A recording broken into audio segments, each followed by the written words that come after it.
Normally, I start off talking about geography of any place that we start talking about. Some of this you will have seen previously. You know, if it was one of those TV shows, it would say previously on ancient Rome, and then they give you like a little highlight reel of it. Let's see if this thing's going to work. So I will not spend a lot of time, at least on this beginning stuff. I will go over it and mention a few things, and you can go back and review the other lecture if you didn't yet, where there'll be some more details. But to put it in brief, Italy is surrounded by water. Right? It is a peninsula.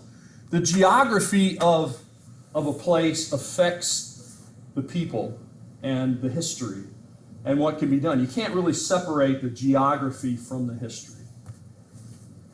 There are mountains in Italy, so you're surrounded by water. There are mountains that sort of hug the Adriatic side. And you got to watch this side because there's a lot of Serbs over here.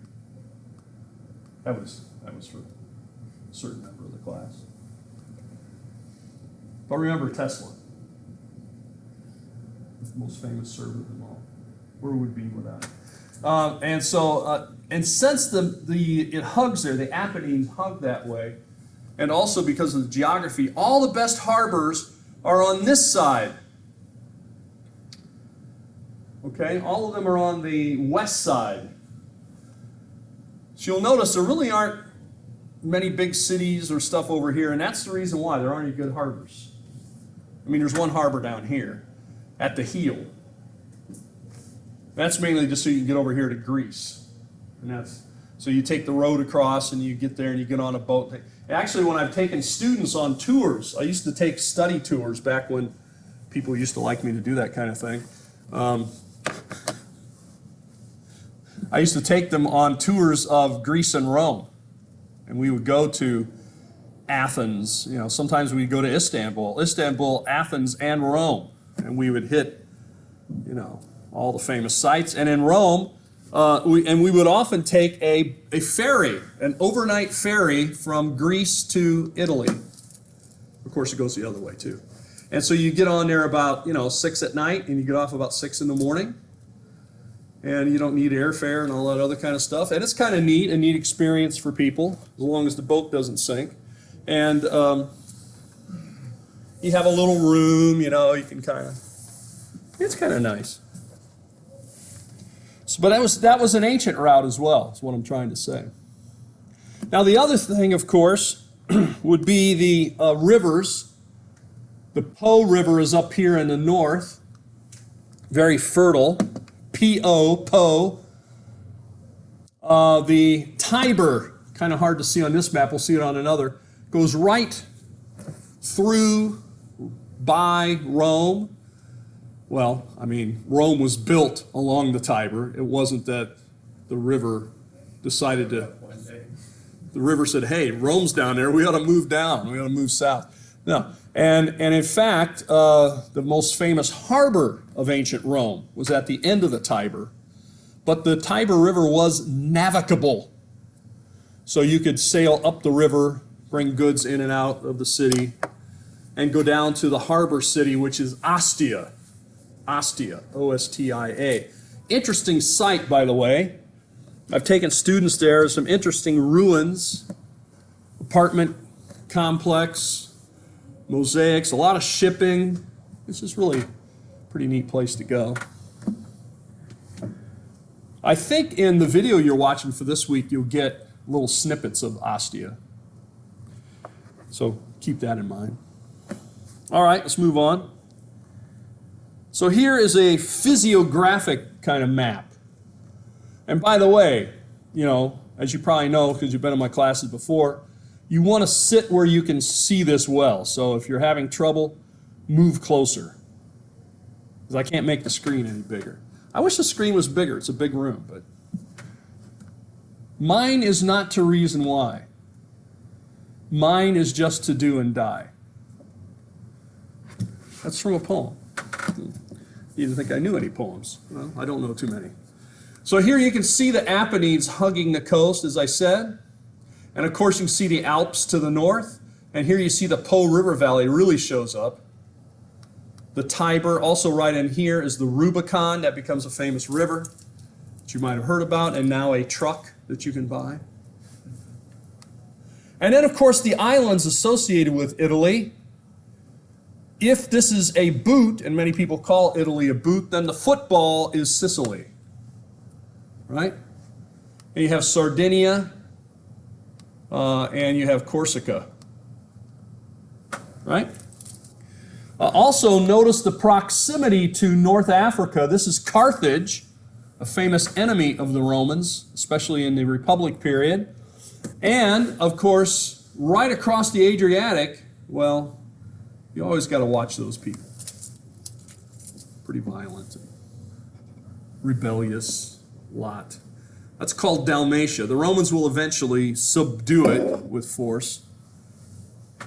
And then, of course, Greece right over here. Like I said, we used to take the ferry from here down to here and go over to Delphi and go to Athens and maybe go down to Olympia and Epidaurus, all kinds of nice places I used to go. So, there you have it. And then here's the inset of the map itself of Rome, built along the river. And I don't know if you can see it or not, but right there in the bend of the river there is an island. The island, which in English is the Tiber Island, but everything sounds better in Latin. They built Rome there because you could cross the river there. You could also control people going up and down the river a little better because of the island. And then Rome is built to the west of the river, at least the ancient city was, on 7 hills, the 7 hills of Rome. You know, the Capitoline Hill being one of the most famous. Today, the modern city of Rome crosses, and is also on the other side, as you might expect. The Vatican, where I know most of you want to hang out, is actually like right about where that green dot is, only not up there in that place with the Serbs, but this part of Rome. Okay. All right. So we mentioned the islands. Mount Vesuvius, we'll be talking about it later. So I'm not going to say much about it today because, you know, we have limited time. But it does erupt in 79 AD. By the way, the applied history people, and I would certainly offer this to you as well, we're going to go hear a lecture about a guy who says, when did Vesuvius erupt? Which I thought was an interesting title for a talk because most everyone agrees not only in the year, but the exact date. In August of 79. But this guy evidently is going to question that and maybe say it was in September of 79. I don't think he's going to go outside of 79, but I guess we'll see when we go to the lecture. It's going to be over to University of South Florida. And don't get me started on that. It's not in South Florida. It's got nothing to do with South Florida. It's in Tampa. Is Tampa in South Florida? I ask you, I submit to you. No, it is not. University of South Florida is nowhere close to. If they wanted to call it the University of West Florida, well, I'm sure they were around before that one. Anyway, or if they want to call it the University of Central West Florida, that one's probably not taken. That'd be far more accurate, but it's got really nothing to do with South Florida. It's nowhere near, you know, like Miami. I've not been to Miami in a long time, but it's nowhere close to that. Well, anyway, they have 2 active volcanoes, Mount Vesuvius, most famously erupting in August of 79, unless this guy makes me doubt it. And I kind of doubt that he'll make me doubt it, but I guess I should have an open mind. And then Mount Etna, sometimes spelled with an A, sometimes leave the A off, which is on the island of Sicily. Both active volcanoes. Mount Etna is still active today. A lot of people believe, you know, Vesuvius is not active. It is still active. It will erupt again. And when it does, it's not going to be a good day to be in Naples. Because there are a lot more people living there now than it was back in 79, and there's no way to escape. Well, I won't say there's no way, but the roads there's mountains, and the roads are right along the coast. And if you got like, I don't know what it is, 3 or 4 or 5 million people trying to all get on the road and leave on just a couple of roads, we know what that's like. It's called living in Florida when a hurricane's coming. Everybody gets on the road to try to leave. That's what I try to tell people. Like on the last hurricane, people would send me a message, aren't you leaving? Why don't you get in the car and leave? I said, look, you know, there's only one way to go in Florida, really, north. Everybody's got to go that way. You could get out on the road and run out of gas, or the hurricane could change course. You don't know what's going to go on. I said, you know, if they tell me I am required to leave my home, I will. But other than that, I'm staying here because I think I got a better shot here than sitting in my car on the interstate when the hurricane comes over, when I'm out of gas. Well, anyway, a lot of resources in Italy. And usually I spend a lot of time talking about that, but again, I won't because you can listen to the other thing where I think I did. But they have lots of nice stone, especially marble. Carrara marble, most famous, one of the most famous marbles in the world, certainly in the West. Travertine that you see pictured here. You see even today in like big cities and fancy buildings, they will cover the building in thin sheets of this stuff to make it look nice. In lobbies and banks and I don't know, places like that. What do people, and of course they have a lot of lumber up in the mountains, so they have a lot of building materials to work with. They have wood, they have stone. What are they eating? What we would call, I guess today, a Mediterranean diet. If we could only write a book about that, maybe that I could make some money on. John Wineland's Mediterranean, Secrets of the Mediterranean Diet. I know that's not going to sell. Put a different name in front of it, not mine. Anyway, mysteries of the Mediterranean, the mysterious Mediterranean diet. Well, now we're getting better. So they eat wheat, barley, olives. They eat a lot of fish. For meat, they're eating a lot of sheep and goats. Of course, the Romans have some really interesting stuff they eat. So if you're looking for a paper topic, I think Roman food, Roman cooking, something like that would be, I mean, there are Roman cookbooks. For example, Romans' fancy meal, peacock tongues. You ever had any peacock tongues? Probably not. You know, back in Kentucky, we used to use a measure. You know, some people use like a quart, a cup.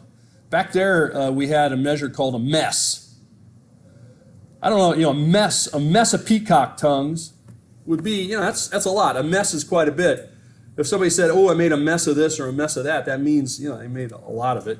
So if you wanted to get a mess of peacock tongues, I don't know how many peacocks would have to meet their end. Probably hundreds, because a peacock tongue's not that big.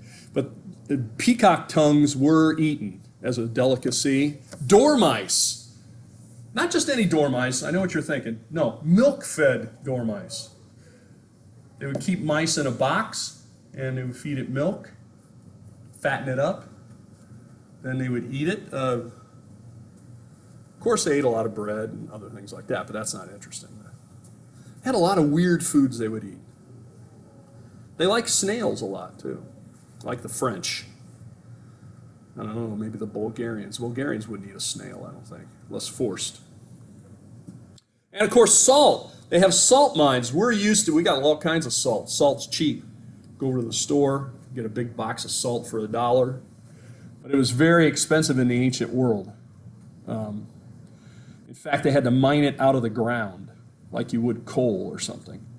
So the salt mines were actually a very dangerous place to work, and normally if somebody was sent there, well, they never got out.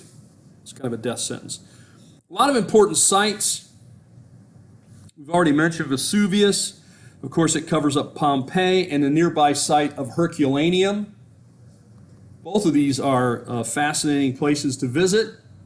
I recommend you do it if you get a chance. You know, if I ever do a study tour to Italy again, maybe I'll be allowed to now. That would be a neat trip. We could go to Italy, maybe Italy and Greece. And we can see Mount Vesuvius. I've been up on the top of Mount Vesuvius. You can go right over the edge and look down into the crater. And of course, you can go to Herculaneum and Rome and Pompeii. It erupts in August of 79 AD, unless this guy changes all of our calendars.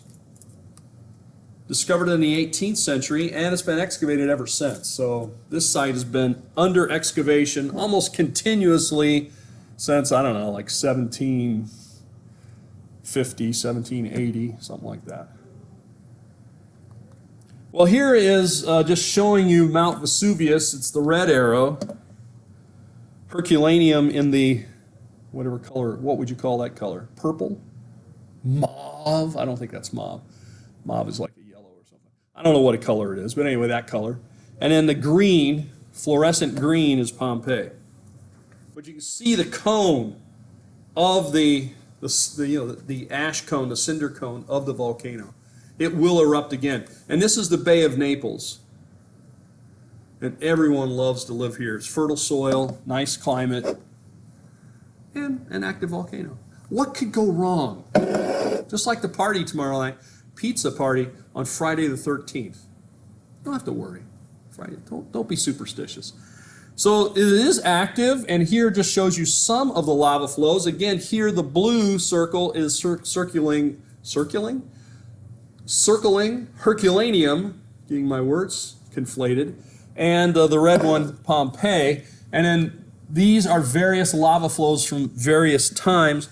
The most recent one, 1944, is on this map. That's the one in red. The one in orange is 1906. So in other words, this thing does erupt. It does have lava flows. You know, it just didn't have as big of an explosion as it had back in August of 79 AD, pending this guy's discussion of the date. Okay? And of course, the ash then falls. The wind blows ash onto Pompeii. The mudslides come down and cover up Herculaneum. So you have two very different things to excavate. The ash is easier to excavate than the mud. Let's tell you that. And therefore, Pompeii has been more excavated than Herculaneum. But especially in Pompeii, when the ash fell, it fell kind of like snow. And it just piled up like snow. Of course, you guys are from Florida, you don't know what that is. Snow is white stuff that falls from the sky. Like hail? Sort of like, yeah, you guys get hail here. That's about it. This is fluffy stuff, though. Kind of fluffy. It's actually kind of nice. But anyway, it would fall, but it also gave off poison gas.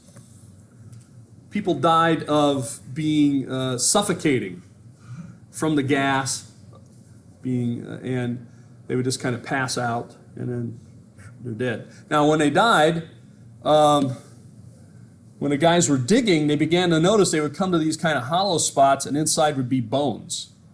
So somebody got the bright idea. I don't know who this guy was, who this person was, but should be commended and more remembered. Said, you know what? Let's just open up a hole and let's mix up a bunch of plaster of Paris and dump it in the hole. Let's see what it looks like. So they did that and let it sit there for a few days until it hardened, and then they excavated around that, and that's how you get these. So these are the people, these are actually the ghost images, the plaster of Paris filling the voids of where their body was. I don't know a quick way to say that. So yeah, it's not their bodies, but it shows you what their bodies, what position they were in. The bones are inside of that plaster, because as the body decomposed, the bones stayed there and the whole flesh was gone. Now, I've seen some of these in the museum in Naples, which, by the way, if you ever get to the area, and most people don't go to the museum in Naples, go to the Archaeological Museum. It's one of the finest in the world, certainly the best on Pompeii and Herculaneum. But in later times now, more recent times, I guess maybe I should say, they have filled this with clear acrylic instead of plaster of Paris. So you can see through it. That's kind of freaky. So you see this outline of a clear body, and you can see the bones inside. One time I was there, and there was an exhibit that had this big room, kind of like a big gymnasium-like room, big room. And it just had little boxes. The boxes were like maybe 1 by 1 meter, maybe even smaller, maybe a ½ meter by ½ meter. Anyway, in each of these boxes, and there must have been 100 of them or 75 of them in the room, they had what the people were carrying with them as they fled in Pompeii. And so the title of the exhibit was something like, what would you try to take with you or something. And so the idea is, this thing is erupting and you got to leave. You got to go to your house or your room or whatever. You can only grab what you can carry. What would you take with you? And that's what this was. So as you would guess, a lot of times it was money, jewelry, but sometimes for children, it was a special toy, things like that. So yeah, it was kind of sad. Archaeologists love it when ancient people got sad. Things got bad for them. It was a good day for us. So that August of 79, if that's really when it happened, very bad day for the people of Pompeii, very wonderful day for archaeologists. That's just the kind of people we are. Other people's troubles bring us joy. We don't like to put it that way, do we? No, it's probably not the best. Well, the beginnings of Rome. Let's see, what time do we have here? How long do we go? What's that? 11? Okay, we're not doing too bad. So I'm moving through this pretty fast. There'll be more details in that other recording that you may have already listened to. I'm sure you're all shaking your head. No, you're not moving it at all. Well, anyway, it's there. So if you want more of this, you can go there. But we're trying to catch up. It's interesting that a hurricane that gives you days off puts you behind. You would think having days off would put you ahead. But it doesn't. Beginnings of Rome. Like I said, 7 hills. And it begins at a very specific date. 753 BC. 753 BC. Everything in Rome is dated to that date. We set our calendar by what event? The calendar we use today. This is what are we? 2019. What? Year of our Lord. The year of our Lord, Anno Domini. Since Jesus was born. Now, of course, Jesus might have been born as early as 4 BC. So maybe we're off a little bit. But what we're saying, this is what sets our calendar. It's not just randomly 2019. It's 2019 because they tried to figure out when Jesus was born and they set the calendar to that date. So that tells you a lot about Western culture. That is the most important date. I know some people wouldn't like to hear this, but that is the most important date in Western civilization. The birth of Christ. So today, of course, people don't like to use AD. Anno Domini, the year of our Lord. They use CE, right? Common Era, or BCE, before the Common Era, because BC means before Christ. Before Christ, and some people say, so what does that mean? Before Christ and after death. So, well, not really after death, but you get That gives us a 33-year gap. well, that's all right. We could do a lot with that. Anyway, but and so like in Muslim culture, Islam, they date things to the Hijrah, when Muhammad moved from Mecca to Medina. Or the Greeks, what did the Greeks use to set their calendar? Anybody know? This won't be on the test, but they use the Olympiads, the very first Olympics in 776 BC. And then every 4 years you had an Olympics. So they would say this is the second year of the 10th Olympiad, and you could figure that out.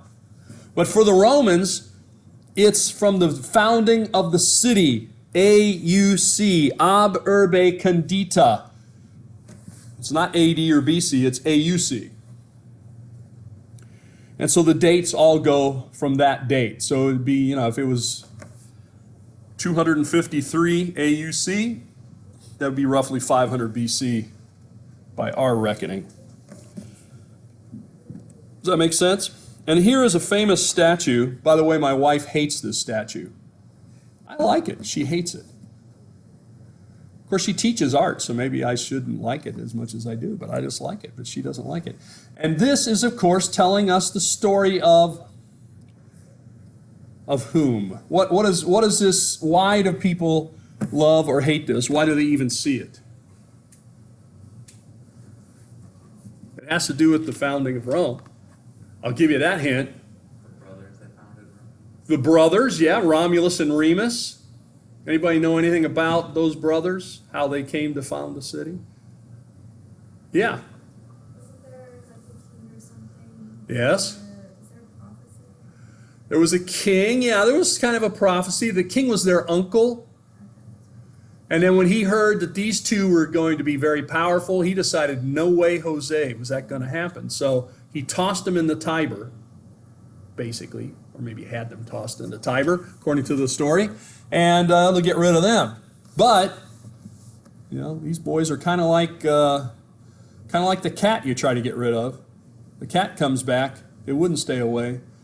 They wash up on the shore of the Tiber. They're still alive, and they are nursed back to health and sort of raised by a she-wolf, as it's often called. A she-wolf, a lupa in Latin.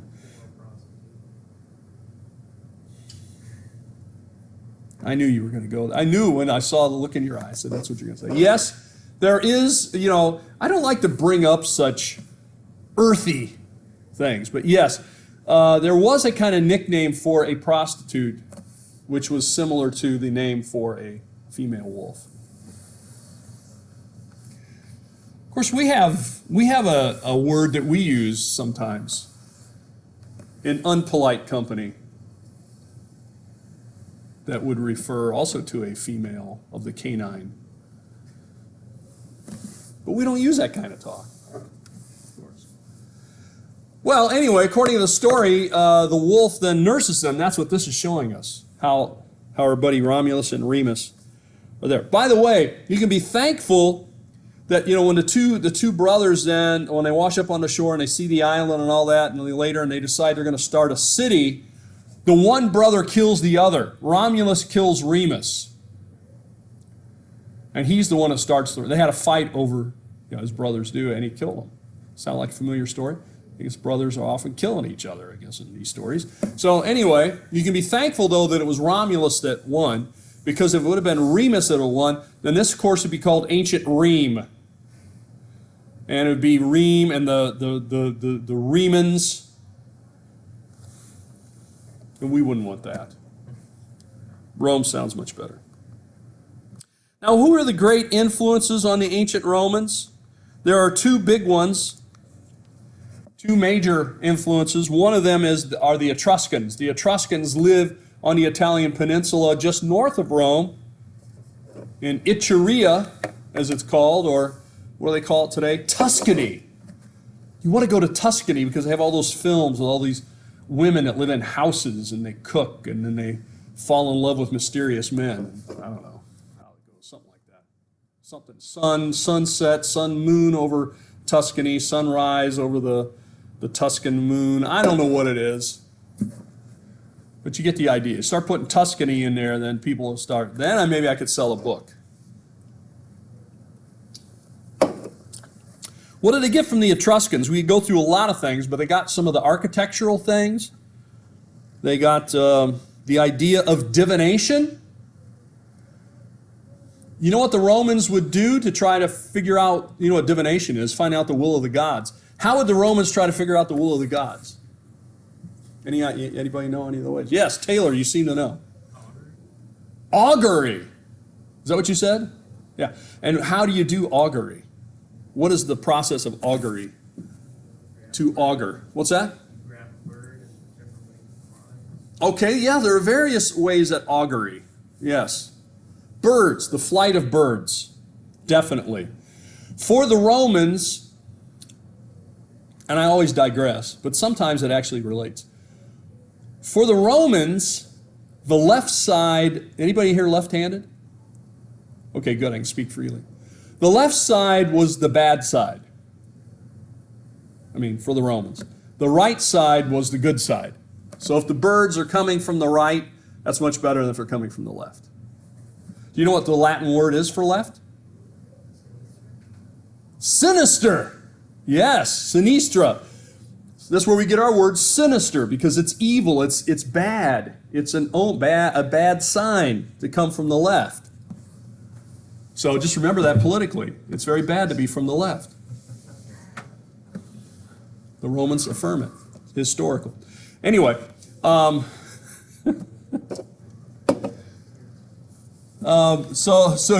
you see from the left. What else would they do to, yeah, they would look at the flight of birds. Anything else? You know of anything else they would do? Some of this stuff's pretty good. They would cut an animal open, and what would they do? Something about the entrails. Yes, they would look at the livers, especially the livers. They get the squishy part out of the animal, especially sheep, sometimes birds, and then they would read the livers. The shape of the liver, the bumps on the liver, you know, I don't know how many livers you've looked at. I used to work in a meat department at a grocery store, so I've seen plenty of liver in my day, especially cow livers. Much bigger than what you might think. A cow liver's like 30 pounds or something, 25 pounds. Anyway, the shape of it, they would study it. Now, what's interesting is that the ancient Babylonians also looked at sheep livers. Coincidence that, you know, this is two kind of, I think, sort of strange practices to figure out the will of the gods. Some people have suggested my doctor grandfather, you see, the person you study with to get your doctorate is your doctor father. Usually say in German, Dr. Vater. But the guy that I studied with to get my PhD also studied with a guy to get his PhD. The guy I studied with was named Edwin Yamauchi, and the guy that he studied with was named Cyrus Gordon. Cyrus Gordon's pretty famous, and he had a lot of theories about things. And one of his ideas was that the Etruscans actually were one of the sea peoples, if you've heard of the sea people, and that came from the area of, say, what today would be Turkey over in the Aegean, and that they landed in Italy and settled, and they brought with them ideas from the East, like looking at livers. Okay? That's not universally accepted, but I think pretty good idea. Also, some of their art, their architecture, their use of big sewers, the sewer system, the Romans imitated, and gladiatorial bouts, which was involved with the worship of dead ancestors or people who died, especially in battle. When the Etruscans would capture somebody in battle, they would put them in a ritualistic battle to the death to honor the dead. The Romans, of course, took that and made it into a huge spectacle, which the Etruscans never did. Early Rome.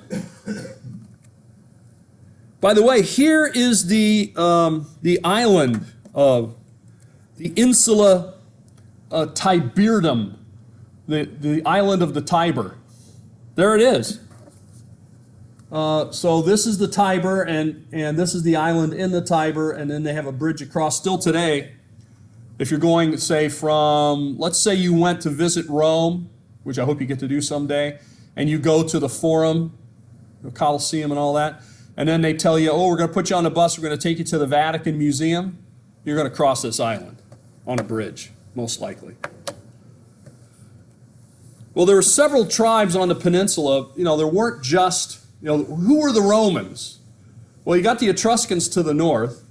They were sort of influential on the Romans, but the Romans sort of came to dominate them, but also kind of blame them because the Etruscans had kings, and the Romans come to hate kings.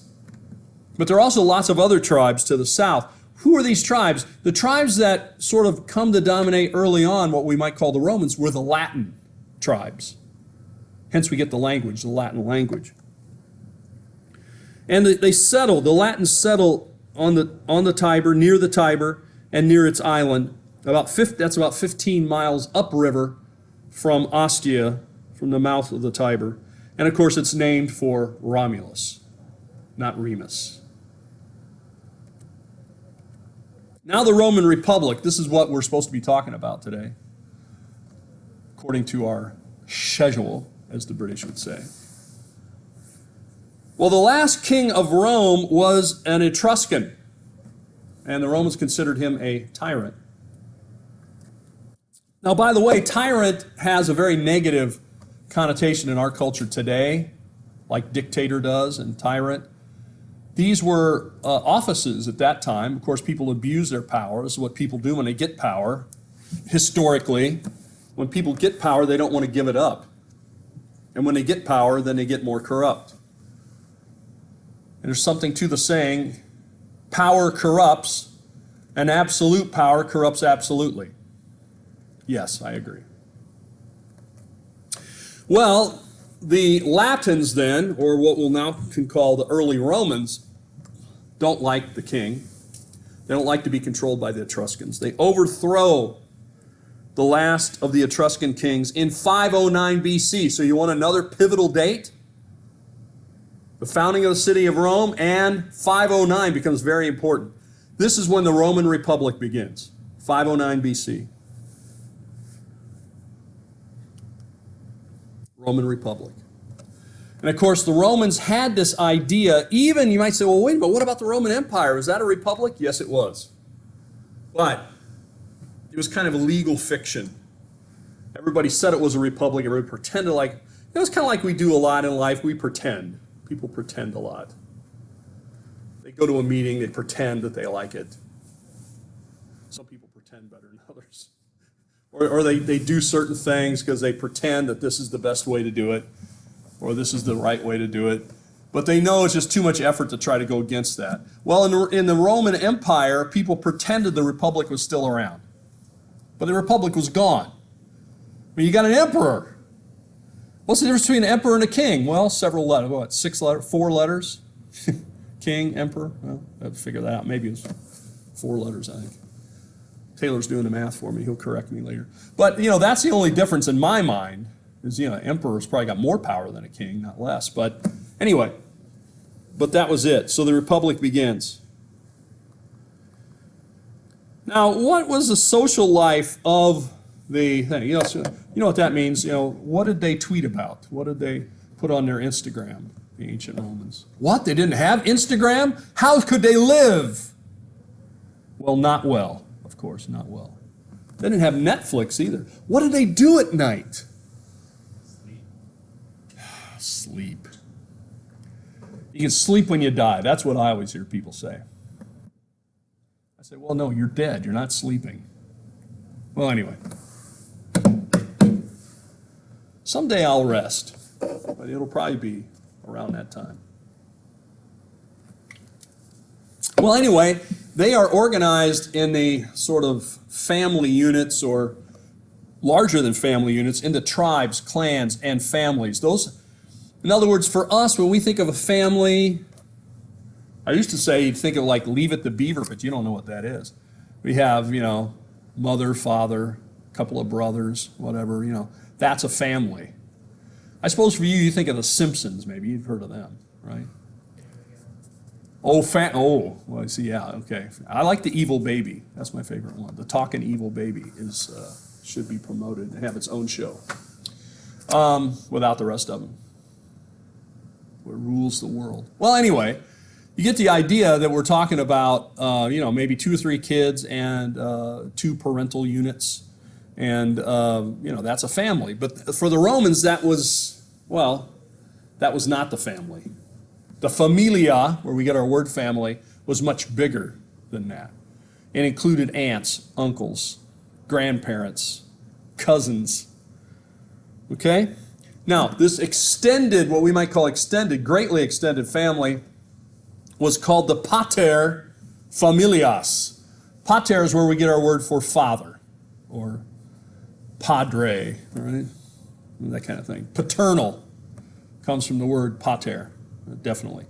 And so the pater familias then was the father of the family, the ruler of the family. And when I say that, I mean it.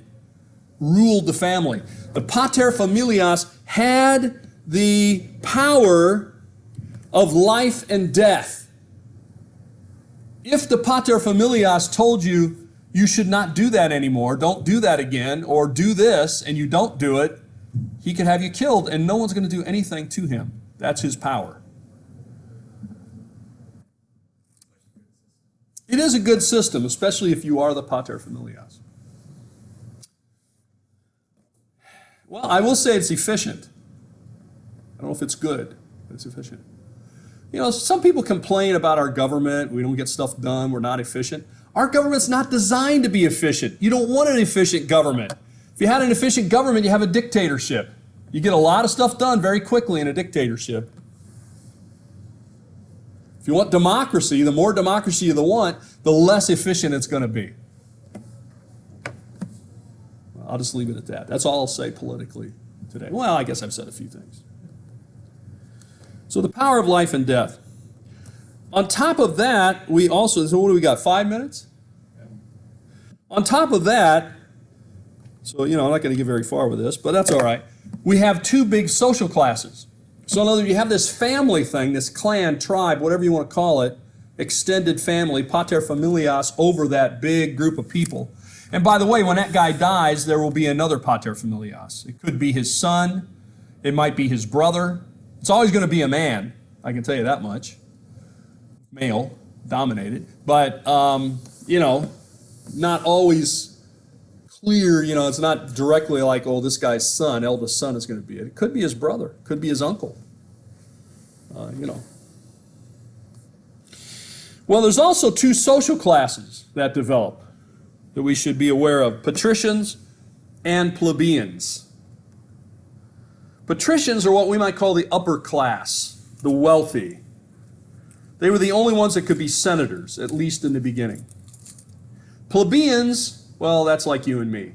Common people. Plebes. They're just plebes. Yeah, plebes. Maybe you've heard that. Plebes are common people, like in Greek, the hoi polloi. Well, maybe you don't know that one either. But just the regular folk, right?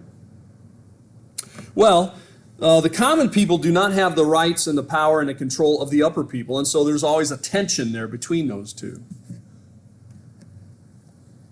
And in fact, there were laws governing, basically saying that a patrician could not marry a plebeian, at least in the beginning. It's against the law to marry. So they had marriage laws, intermarriage, prohibition laws, or whatever you want to call it. Now then, let's take a look at the Latins. We have a couple of minutes left, so I'll just put all these up here just to get us started thinking. And let me just say this in general as we start this discussion. You've got the Latins, they control the area right around Rome. What's going to happen is those Latins then, who we begin to call Romans, begin to go out and conquer other areas on the peninsula. The first thing the Romans have to do is they don't control that Italian peninsula. We just give them, well, that's just Rome, that's just Roman territory. No, it was not at the beginning, and they had to go out and conquer it. And there were lots of different groups they had to fight. They had to fight the Etruscans to the north, the Gauls to the north.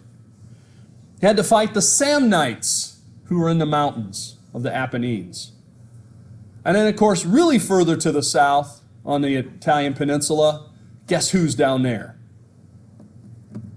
Anybody know? Tarsus. Tarsus? No. Tarsus is in Turkey. Of the Greek settlements in the southern. Oh, okay, I see what you're talking about. Yeah, I see the Greek settlements, yes, you are correct. Greeks, you know, the Greeks settled all around the Mediterranean and set up colonies, and one of the most famous Greek colonies are in the southern part of Italy. When I take students, or when I have taken students to Italy, I take them to the best examples of Greek temples of Doric Greek temples are in Italy. In fact, that area was even called in Latin Magnae Graecia, or Greater Greece. The Greeks controlled the area, well, Naples, they controlled Naples and all the way south. Naples is a Greek name. Neapolis is where the name Naples comes from. New city, okay? And so what the Latins have to do is not only conquer other related sort of Latin groups, the Etruscans to the north, a different group, the Gauls, a different group, the Samnites and others are more related to them. They have to conquer all the Latin-speaking people and unify it under the Romans. Then they also fight the Gauls and they fight the Etruscans to the north, and then they turn and they fight the Greeks to the south. Now, spoiler alert, they win. How's that? They end up taking over the entire peninsula, but of course they're not satisfied with just the peninsula. because people usually aren't. Just like when you come tomorrow, I'll give you a slice of pizza. You won't be satisfied. You're going to want another slice of pizza. Maybe you want a whole pizza. If I give you a whole pizza, you'll probably want 2 pizzas. It's just, that's the way people are. So you can see they form a Latin League under the control of Rome. They fight a series of wars, first against the Etruscans around 396 BC, the Gauls further to the north in 387 to sort of push things back to the Po River Valley and up towards the Alps. And then they started to fight amongst themselves, 340 to 338, until it was clearly established that Rome would run the Latin League. And then they turned their attention to 3 separate Samnite wars, 330 to 329, or 390. For about 40 years, they're fighting the Samnites. They finally defeat them. They are sort of up in the mountains of the Apennines. That puts them then in proximity now to the Greeks. And I guess that's all we have time for. But we'll leave it there for now.